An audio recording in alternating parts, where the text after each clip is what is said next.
Hello साथियों, नमस्कार। आप सभी का हमारे यूट्यूब चैनल टारगेट और एग्जाम पर स्वागत है। साथियों, आज हम इस वीडियो में बात करेंगे यूपी ट्रिपल एससी पीईटी 2022 के सिलेबस के बारे में। तो हम डिटेल सिलेबस जानकारी देंगे आपको, और वीडियो को आप पूरा देखिए। आपको सिलेबस से रिलेटेड कोई भी जानकारी आपकी नहीं छूटेगी, और मैं यहाँ पर आपका पूरा सिलेबस बताने जा रहा हूँ। तो चलिए देखते हैं अपने यूपी ट्रिपल एससी पीईटी 2022 के सिलेबस को। जैसा कि आप लोग यहाँ पर देख सकते हैं कि विज्ञापन संख्या दिया हुआ है, और यहाँ पे आप लोग जान सकते हैं कि आपको समय जो है 2 घंटे और पूर्णांक 100 नंबर, ये आपको तो पता है भली भांति। ठीक है, अब जो सिलेबस है वो किस प्रकार से, किस पोर्शन से क्या क्या पूछा जाना है, पहले आप एक गौर करिएगा धीरे धीरे क्या क्या पूछा जाएगा। ठीक है, तो पहली चीज़ यहाँ आप देख सकते हैं कि इतिहास से 5 नंबर के क्वेश्चन पूछे जाएंगे। और इतिहास में इंडियन हिस्ट्री यानी 5 अंक। टॉपिक कौन कौन से रहेंगे, तो ये टॉपिक हैं अपने, कौन कौन? सिंधु घाटी सभ्यता, वैदिक संस्कृति, बौद्ध धर्म। और बौद्ध धर्म में कौन? गौतम बुद्ध, जीवनी एवं शिक्षाएं। ठीक है, जैन धर्म में क्या? महावीर जैन से जीवनी एवं शिक्षाएं। सीधा सीधा टॉपिक दिया गया है, इसमें कोई आपको टॉपिक से रिलेटेड अदर फील्ड में आपको नहीं जाके पढ़ना है। जितना आप सिलेबस के अकॉर्डिंग पढ़ेंगे उतने अच्छे नंबर गेन करेंगे, ये मैं आपको गारंटी देता हूँ। क्योंकि मैं खुद 98 परसेंटाइल प्राप्त किया हूँ पीईटी 2021 में। ठीक है, और आगामी परीक्षाओं में भी बैठा हूँ। ठीक है, तो एक एक्सपीरियंस के साथ मैं आपको बोल रहा हूँ यहाँ पे। ठीक है, तो आप सिलेबस के अकॉर्डिंग पढ़ाई करें, और फुल जितना सिलेबस में दिया गया उसको अच्छे से तैयार कर लें, तो आपके लगभग 98 परसेंटाइल तो मैं कहता हूँ गारंटी से बनेगा, उसके ऊपर भी आप लोग जा सकते हैं। ठीक है, तो यहाँ पे मैंने आपको बताया कि मौर्य वंश है, तो मौर्य वंश से आपको सम्राट अशोक को ही पढ़ना है सिर्फ। और जो गुप्त वंश है, इससे समुद्रगुप्त और चंद्रगुप्त द्वितीय को ही पढ़ना है। ठीक है, हर्षवर्धन हो गया, राजपूत काल से क्वेश्चन पूछेंगे, सल्तनत काल, मुगल सम्राट, मराठा हो गया अपने, ब्रिटिश राज्य का अभ्युदय एवं प्रथम स्वतंत्रता संग्राम, ब्रिटिश राज्य का सामाजिक आर्थिक प्रभाव। ठीक है, तो ये हो गया हमारा इंडियन हिस्ट्री से। ठीक है, इंडियन हिस्ट्री से 5 नंबर के क्वेश्चन पूछे जाएंगे, और वो सिर्फ इतने ही टॉपिक से पूछा जाएगा। ठीक है, अब बात करते हैं अपने भारतीय राष्ट्रीय आंदोलन की। ठीक है, तो भारतीय राष्ट्रीय आंदोलन से कौन कौन से क्वेश्चन पूछे जाएंगे और किस पोर्शन से क्वेश्चन पूछे जाएंगे, तो ये देख लीजिएगा। तो यहाँ पे आप देख रहे होंगे कि जो स्वाधीनता आंदोलन प्रारंभिक वर्ष है, यहाँ से क्वेश्चन बनेगा। स्वदेशी तथा सविनय अवज्ञा आंदोलन, महात्मा गांधी तथा अन्य नेताओं की भूमिका, ये भी क्वेश्चन रहेगा। कार्यकारी आंदोलन तथा उग्र साम्राज्यवाद राष्ट्रवाद का उदय। ठीक है, और एक क्वेश्चन या यूँ कहें एक टॉपिक, विधायी संशोधन तथा ब्रिटिश इंडिया एक्ट 1935।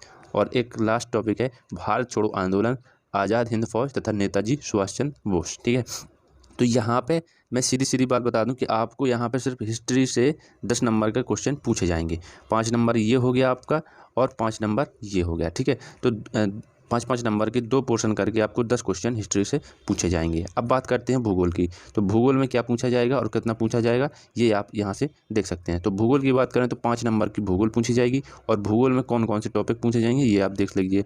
तो भूगोल में यहाँ पर आप देख रहे होंगे कि भारत एवं विश्व का भौतिक भूगोल। ठीक है, अब इसके अंतर्गत भी कौन कौन से देखना है आपको, विशेषकर नदियां तथा नदियों की घाटी, भूजल संसाधन, पर्वत पहाड़ियां तथा हिमनद, मरुस्थल और शुष्क क्षेत्र, वन, खनिज संसाधन, विशेषकर भारत में। ठीक है, और एक टॉपिक ये है आपका कि भारत एवं विश्व का राजनीतिक भूगोल। ठीक है, भारत और विश्व का राजनीतिक भूगोल भी आपको पढ़ना है, अच्छे से तैयार करना है। ठीक है, अब आ जाता है अगला टॉपिक, जलवायु तथा मौसम। ठीक है, तो इसमें हमें भारत की जलवायु और मौसम के बारे में भी पढ़ना है। अब अगला टॉपिक आ जाता है हमारा जो है टाइम जोन। तो हमें टाइम जोन भी अच्छे से तैयार करना है कि किस टाइम जोन में कौन सा देश आता है, ये सब जानकारी हमें टाइम जोन के हिसाब से ही पढ़नी है। ठीक है, अब आ जाता है जनसांख्यिकीय परिवर्तन तथा प्रवास, एक टॉपिक ये भी बनता है। तो 5 नंबर का यहाँ पर भूगोल पूछा जाएगा। और अब बात करते हैं हमारी चौथा टॉपिक रहेगा जो है हमारा अर्थव्यवस्था। अर्थव्यवस्था से कितना पूछा जाएगा, तो अर्थव्यवस्था से 5 नंबर के क्वेश्चन पूछे जाएंगे। वो भी कौन कौन से, भारतीय अर्थव्यवस्था 1947 से लेकर 1991 तक पूछा जाएगा। यानी मनमोहन सिंह की सरकार जब नहीं थी, मतलब मनमोहन सिंह वो थे वित्त मंत्री, तब तक पूछा जाएगा। इसमें क्या क्या पूछा जाएगा, योजना आयोग तथा पंचवर्षीय योजना है, तो हमें पंचवर्षीय योजना अच्छे से तैयार कर लेनी है। सीधा सीधा टॉपिक आपको यहाँ पे दिया गया है। मैं बता दूं आपको कि अर्थव्यवस्था में बहुत से लोगों को बहुत दिक्कत होती है, लेकिन यहाँ पे सीधा सीधा दिया गया है कि कहाँ से क्या आपको पढ़ना है, ज़्यादा आपको लमझम में नहीं पढ़ना है, ठीक है। तो मिश्रित अर्थव्यवस्था का विकास, निजी एवं सार्वजनिक क्षेत्र, हरित क्रांति हो गया, दुग्ध विकास एवं ऑपरेशन फ्लड हो गया, बैंकों का राष्ट्रीयकरण तथा सुधार हो गया, ठीक है। अब अगला टॉपिक है कि वर्ष 1991 में आर्थिक सुधार तथा उसके बाद की अर्थव्यवस्था। तो यहाँ पे पहले ये एक आधा पोर्शन ये बनाया गया है कि यहाँ से यहाँ तक आपको सिर्फ 1991 तक पढ़ना है। फिर दूसरा पड़ाव आपको यहाँ से दिया गया कि वर्ष 1991 में आर्थिक सुधार तथा उसके बाद की अर्थव्यवस्था, ठीक है। ये एक पॉइंट यहाँ भी दिया गया था। और बात करते हैं कि जो लास्ट में टॉपिक दिया गया है कि वर्ष 2014 के पश्चात के आर्थिक सुधार, जैसे कि आर्थिक कृषि सुधार में ढांचागत सुधार, श्रम सुधार, आर्थिक सुधार, जीएसटी।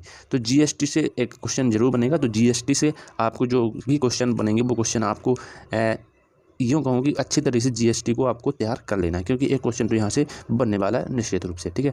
तो 5 नंबर का हमारे यहाँ पे अर्थव्यवस्था पूछा जाएगा।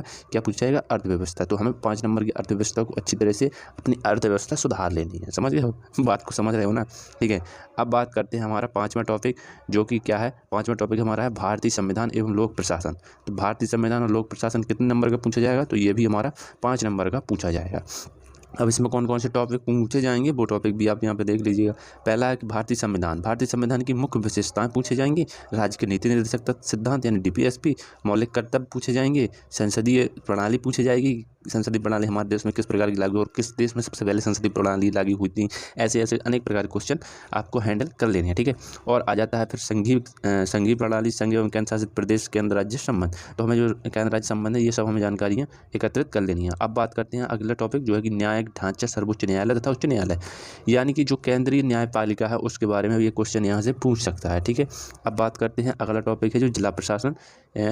संविधान के अंतर्गत ही हमें जिला प्रशासन से क्वेश्चन पूछा जाएगा और स्थानीय निकाय तथा पंचायती राज संस्थाओं से भी एक क्वेश्चन बनेगा, ठीक है। तो ये इंपॉर्टेंट है, तो इसको भी आप लोग करते चलें, ठीक है।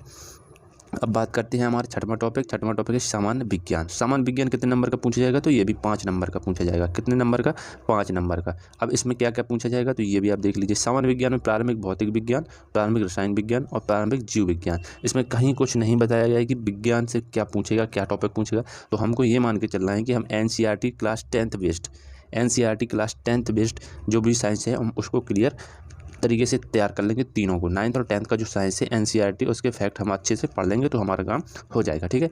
अब बात करते हैं अगला टॉपिक है क्वेश्चन नंबर प्रारंभिक अंकगणित, यानी कि यह यूँ कहें कि हमारी एलिमेंट्री अर्थमेटिक है। अब मैथ तो 5 नंबर का है, लेकिन मैथ के साथ साथ मैथ के हमें यहाँ पर DI पोर्शन भी पूछा जाएगा। DI कितने पूछे जाएंगे, 4, 5 नंबर के 4 यानी 20 नंबर के DI पूछा जाएगा और साथ में 5 क्वेश्चन इससे भी पूछे जाएंगे। तो ये 5 क्वेश्चन कौन कौन से टॉपिक के रहेंगे, तो यहाँ पे आप टॉपिक भी देख लीजिए। तो पहला टॉपिक तो होगा पूर्ण संख्या, भिन्न तथा दशमलव, ठीक है। भिन्न तथा दशमलव यानी कि यूँ कहें कि पूर्ण संख्या, भिन्न तथा दशमलव, यहाँ से क्वेश्चन बनने की संभावना है। प्रतिशतता यानी परसेंटेज, साधारण अंकगणितीय समीकरण यानी कि सिंपल इक्वेशन होते हैं जो अंकगणितीय समीकरण बनते हैं वो हमें यहाँ पढ़ने हैं। वर्ग एवं वर्गमूल पढ़ लेना, घात एवं घातांक पढ़ लेना है और एवरेज पढ़ लेना है, ठीक है। तो ये टॉपिक ऐसे हैं कि जिन्हें हमें प्रारंभिक अंकगणित के अंतर्गत पढ़ना है 5 नंबर के क्वेश्चंस में। अब बात करते हैं 8वां टॉपिक हमारा या 8वां सब्जेक्ट मान लीजिए, जो कि हमारा है सामान्य हिंदी, जनरल हिंदी। जनरल हिंदी से कौन कौन से क्वेश्चन पूछे जाएंगे, जनरल हिंदी भी हमारा 5 नंबर का आएगा और इस 5 नंबर के पोर्शन में क्या क्या पूछा जाएगा इसको हमें अच्छे से पढ़ लेना है। पहली चीज़ तो संधि अपनी तैयार होनी चाहिए, दूसरा विलोम शब्द, तीसरा पर्यायवाची, चौथा वाक्यांश के लिए एक शब्द, 5वां लिंग, समश्रुत भिन्नार्थक शब्द, मुहावरे, लोकोक्तियाँ, सामान्य अशुद्धियाँ और लेखक और रचनाएं, गद्य एवं पद्य, ठीक है। तो लेखक और रचनाएं भी इसमें एक ऐसा फैक्टर है, ये हमें अच्छी तरीके से पढ़ना पड़ेगा, ठीक है। तो इनको हम पढ़ लेंगे तो ये हमारा 5 नंबर का हिंदी है, जो 5 नंबर का हिंदी क्लियर हो जाएगा, ठीक है। अब बात करते हैं अंग्रेजी यानी इंग्लिश की। तो इंग्लिश भी हमारा 5 नंबर का पूछा जाएगा और इसमें कौन कौन से टॉपिक रहेंगे, तो इसमें कहीं कोई टॉपिक नहीं लिखा, सीधा लिखा है अंग्रेजी व्याकरण या यूँ कहें इंग्लिश ग्रामर और अपठित गद्यांश पर आधारित प्रश्न। यानी कि एक गद्यांश रहेगा यानी एक पैसेज रहेगा, उस पैसेज से कम 3 क्वेश्चन या 2 क्वेश्चन पूछ सकता है, ठीक है। अगर 3 क्वेश्चन पूछेगा तो अंग्रेजी ग्रामर से 2 क्वेश्चन पूछेगा। अब ग्रामर से 2 क्वेश्चन कौन से हो सकते हैं, तो उसको आप यहाँ पर सीधा आपको कहीं कुछ नहीं जानना, आपको देखना है कि एंटोनिम्स, ठीक है, एंटोनिम्स और सिनोनिम्स, बस एंटोनिम्स और सिनोनिम्स आपको पढ़ लेने हैं। एक क्वेश्चन तो इसमें से ज़रूर मिलेगा और आपको प्रीपोजिशन तैयार करके रखना है, ठीक है, प्रीपोजिशन, ठीक है। अगर आपने प्रोपोजिशन भी तैयार करके रख लिया है तो आपका इंग्लिश का काम हो जाएगा। अब बात करते हैं सब्जेक्ट तर्क एवं तर्क शक्ति, यानी कि लॉजिक एंड रीजनिंग। तो जो रीजनिंग है ना साथियों, वो 5 नंबर की रीजनिंग भी पूछी जाएगी। अब रीजनिंग से कौन कौन से टॉपिक पूछे जाएंगे, ये सवाल आता है। तो रीजनिंग से बनने वाले क्वेश्चन है बृहद एवं लघु, बड़ा और छोटा, सीधी सीधी बात करें कि बड़ा और छोटा पूछेगा कि कौन बड़ा है कौन छोटा, ठीक है। क्रम एवं रैंकिंग, तो रैंकिंग व्यवस्था से क्वेश्चन पूछ सकता है कि ऊपर से क्रम क्या है, नीचे से क्या क्रम क्या है, दाएं से क्या है, बाएं से क्या है, ठीक है। तो ये क्रम व्यवस्था, यानी कि यूँ कहें कि वो एक मेज या गोल मेज कहेगा या लाइन कहेगा, ऊपर उत्तर की ओर मुँह करके बैठे या टेबल के अंदर केंद्र करके मुँह करके बैठे हैं, तो ऐसे करके एक हमारा रैंकिंग से क्वेश्चन बनेगा। एक हमारा बनेगा संबंध से, यानी कि जो आपसी संबंध होंगे, या यूँ कहें कि यहाँ पे ब्लड रिलेशन भी हो सकता है, ठीक है। और एक है क्वेश्चन बनेगा समूह से भिन्न को अलग करना, यानी डिफरेंट छांटना। 3 प्रकार के, हमें 4 प्रकार के शब्द दिए होंगे, उसमें से एक शब्द ऐसा होगा कि वो 3 प्रकार से भिन्न होगा, हमें उसमें से एक को छांटना है, ठीक है। चौथा चैप्टर है कैलेंडर एवं घड़ी, कैलेंडर एवं घड़ी से एक क्वेश्चन बन सकता है। चौथा अगला क्वेश्चन, अगला टॉपिक जो रीजनिंग से पूछेगा वो है कारण और प्रभाव, ठीक है। फिर आ जाएगा कोडिंग और डिकोडिंग, संख्या तथा अक्षर, यानी कि नंबर सीरीज भी दिया रहेगा और आपको अल्फ़ाबेट सीरीज भी मिल सकती है। दोनों में से कोई एक मिल सकता है या दोनों भी मिल सकते हैं, वो तो डिपेंड करता है कि एग्जामिनर किस तरह से सोचता है और किस तरह से वो पूछना चाहता है, ठीक है। अब आ जाता है लास्ट टॉपिक निगमनात्मक तर्क, कथन विश्लेषण निष्कर्ष। तो कथन निष्कर्ष वाले सवाल भी आपको खूब परेशान करेंगे, उसकी प्रैक्टिस आपको अच्छी से कर लेनी है ताकि एग्जाम में आपको टाइम कम लगे, ठीक है। अब बात करते हैं समसामयिकी यानी करंट अफेयर्स की। तो करंट अफेयर्स कितने नंबर का पूछा जाएगा, तो करंट अफेयर्स आपको यहाँ पर बता दूँ कि करंट अफेयर्स 10 नंबर का पूछा जाएगा। भारत एवं वैश्विक, यानी कि अंतर्राष्ट्रीय और भारतीय, यानी कि भारत से और विश्व से, दोनों से 10 नंबर का करंट आपको पूछा जाएगा। तो करंट के लिए मैं आपको बेस्ट बुक बता दूं तो आपको स्पीडी की करंट अफेयर्स बार्स की खरीद लेनी है, उससे आपका काम बन जाएगा, ठीक है। अब बात करते हैं सामान्य जागरूकता। सामान्य जागरूकता से 10 नंबर का, तो सामान्य जागरूकता हमारा हो जाएगा 10 नंबर का टॉपिक, ठीक है। इसमें से कौन कौन से टॉपिक बन रहे हैं तो ये आपको यहाँ पे देखने जरूरी हैं। तो भारत के पड़ोसी देश, देश एवं उनकी राजधानी एवं मुद्रा, दूसरा टॉपिक हो गया। फिर अगला टॉपिक है भारत के राज्य तथा केंद्र शासित प्रदेश। फिर अगला टॉपिक है भारतीय संसद, राज्य व्यवस्था, राज्यसभा, लोकसभा तथा विधानसभा, विधान परिषद, यानी यहाँ पे सब कुछ पूछ लिया है उसने। अब आ जाता है अगला टॉपिक राष्ट्र एवं अंतर्राष्ट्रीय दिवस, राष्ट्रीय एवं अंतर्राष्ट्रीय दिवस। अगला टॉपिक आ जाता है विश्व संगठन एवं उनके मुख्यालय, ठीक है। फिर आ जाता है भारतीय पर्यटन स्थल, यानी कि जो यूनेस्को में शामिल हैं, हमें उनको खास तौर से पढ़ लेना है, ठीक है। फिर आ जाता है भारत की कला एवं संस्कृति। फिर आ जाता है भारत एवं विश्व के खेल, यानी कि हमें खेलों के बारे में भी जनरल अवेयरनेस आपको तैयार कर लेना है। फिर आ जाता है भारतीय अनुसंधान संगठन, ठीक है। उसके बाद आ जाता है प्रसिद्ध पुस्तकें और लेखक, तो हमें एक पुस्तक और लेखक को भी अच्छी तरह से तैयार कर लेना। फिर आ जाता है पुरस्कार एवं विजेता, तो हमें पुरस्कार और विजेता भी अच्छे से पढ़ लेनी है, ठीक है। और लास्ट टॉपिक है जो जनरल अवेयरनेस का है, वो है जलवायु परिवर्तन एवं पर्यावरण, ठीक है। तो पर्यावरण और जलवायु परिवर्तन से भी क्वेश्चन पूछ सकता है, ठीक। चलिए अब बात करते हैं, हमारे 3 टॉपिक बचे हैं जो बड़े पोर्शन हैं, 10-10 नंबर के 3 पोर्शन। आप इसमें क्या है, 10 नंबर का तो है अपना अपठित हिंदी गद्यांश एवं विवेचना पर विश्लेषण, 2 गद्यांश पूछेगा 5-5 नंबर के हिंदी के। तो हमें हिंदी के गद्यांश यानी पैसेज, 2 पैसेज पूछेगा, 2 पैसेज को अच्छी तरीके से तैयार कर लेना है। अब 2 पैसेज कैसे रहेंगे उसका मैं आपको यहाँ पे एक वीडियो बता दूंगा कि 2 पैसेज इस तरह से पूछे जाते हैं, और मैं यहाँ पे अपने चैनल पर प्रीवियस ईयर क्वेश्चन भी कराऊंगा। तो उसके लिए आप लोग हमारे चैनल को लाइक शेयर सब्सक्राइब कर लेना ताकि आपको नोटिफिकेशन मिल जाए और आप लाइव सेशन में जुड़ सकें, ठीक है।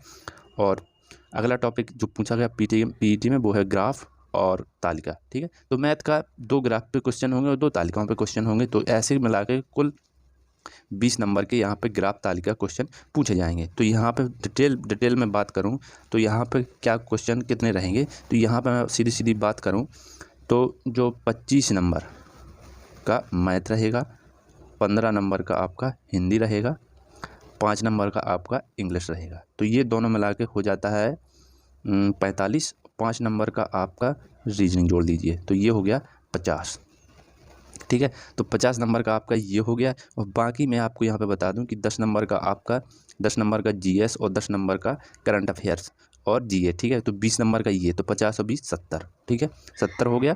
और बाकी का रीजनिंग मैंने आपको बता दिया, इंग्लिश आपको बता दिया, सामान्य हिंदी 5 नंबर का बता दिया, मैथ भी आपको बता दिया, सामान्य विज्ञान 5 नंबर का तो ये हो गया 75, और आपका संविधान हो गया 5 नंबर का तो 80, 5 नंबर का आपका अर्थव्यवस्था हो गया तो 85, 5 नंबर का आपका भूगोल हो गया तो 90, और 5 नंबर का आपका राष्ट्रीय आंदोलन, और 5 नंबर का आपका इंडियन हिस्ट्री, यानी कि 10 नंबर का ये, तो 90 और 10 100। तो इस तरह से 100 नंबर का क्वेश्चन पेपर आपका बनेगा। ठीक है, तो आई होप आप लोगों को सिलेबस अच्छी तरह से समझ आया होगा, और अगर समझ में आया है तो एक बार प्लीज़ थम्स अप कर देना, चैनल को लाइक, वीडियो को लाइक, चैनल को सब्सक्राइब, और दोस्तों के साथ वीडियो को शेयर कर देना। बस यही मैं आपसे दुआ करता हूँ कि आप लोग अच्छे से पीईटी की तैयारी करें, और आप लोग मान के चलिएगा कि अगर आप 80+ नंबर लेकर आते हैं तो आप 100% श्योर रहें कि आगे आगे आने वाली लेखपाल भर्ती में आप लोग ज़रूर बैठेंगे। ठीक है, तो आई होप आपको वीडियो अच्छा लगेगा। मैं कोशिश करूँगा कि आपको एक बेहतर वीडियो और बेहतर कंटेंट देता रहूँगा। ठीक है, तो प्लीज़ एक बार थम्स अप कर देना, और दोस्तों के साथ शेयर करना मत भूलिएगा। ठीक है, तो जय हिंद साथियों, मिलता हूँ अब एक नए वीडियो में एक नए जोश के साथ। तब तक के लिए जय हिंद, वंदे मातरम।